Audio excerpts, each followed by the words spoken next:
రాయలసీమ నుంచి ఇంతమంది ముఖ్యమంత్రులు వచ్చారు. ఏ ఒక్కరు కూడా ఎందుకంటే నేను ఏ మూలకి వెళ్తున్నా రాయలసీమ వాసులు ఎందుకు వలసలు వెళ్ళాలి? కుటుంబాలు బాగుపడుతున్నాయి, వర్గాలు బాగుపడుతున్నాయి. కానీ యువత కానీ చదువుకున్న విద్యార్థులు కానీ ఉపాధి అవకాశాల కోసం వెళ్ళిపోతా ఉన్నారు. కేవలం నేను ఇక్కడ ఉండి వర్గ పోరాటాలను కానీ వర్గ రాజకీయాలను కానీ ఎగదోయడానికి రాలేదు. నిజంగా మనస్ఫూర్తిగా మీ బాగో కోసం వచ్చాను, మీ భవిష్యత్తు కోసం వచ్చాను. 2014లో మొత్తం తెలుగుదేశం పార్టీ భారతీయ జనతా పార్టీకి తిరిగినప్పుడు ఆళ్లగడ్డకి రాలేదు. దానికి కారణం చాలా మందికి తెలియదు. ఆ కారణం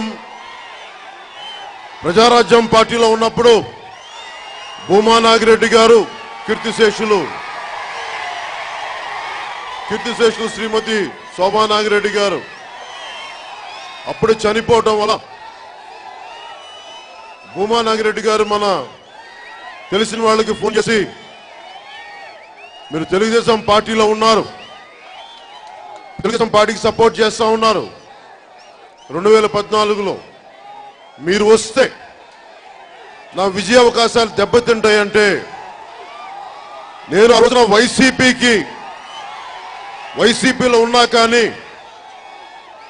శోభా నాగిరెడ్డి గారి మీద గౌరవంతో చనిపోయారు. వారి కుటుంబానికి అండగా ఉండాలి. అసలే బాధలో ఉన్నప్పుడు ఎందుకని చెప్పి నేను చాలా త్రికరణ శుద్ధిగా అనంతపురం నుంచి హైదరాబాద్ వెళ్ళిపోయాను. కానీ వారి గెలుపుకి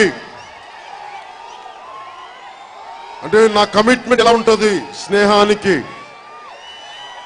మాట ఇస్తే ఎలా ఉంటుందని చెప్పడానికి కూడా అదే చిహ్నం, అదే గుర్తు. కానీ ఈ రోజున 2019 ఎన్నికలకి ఆళ్లగడ్డ నుంచి జనసేన పార్టీ అభ్యర్థిని నిలబెడతాం, బలంగా నిలబెడతాం. కుటుంబాల నుంచి వచ్చిన వ్యక్తులు కాదు, వర్గ పోరాటాల నుంచి వచ్చిన వ్యక్తులు కాదు, మన భూమిలో నుంచి కష్టాల నుంచి వచ్చిన వాళ్ళని నిలబెడతాం. నాకు మీరు ఎంతమంది ఓట్లు వేస్తారో తెలియదు. నేను మీకోసం ఉన్నాను, మీరు నా కోసం ఉంటారా లేదా అనేది మీరు నిర్ణయించుకోండి. నేను మీకోసం అయితే పనిచేస్తాను, నా ప్రాణాలు ఇచ్చేస్తాను రాయలసీమ కోసం.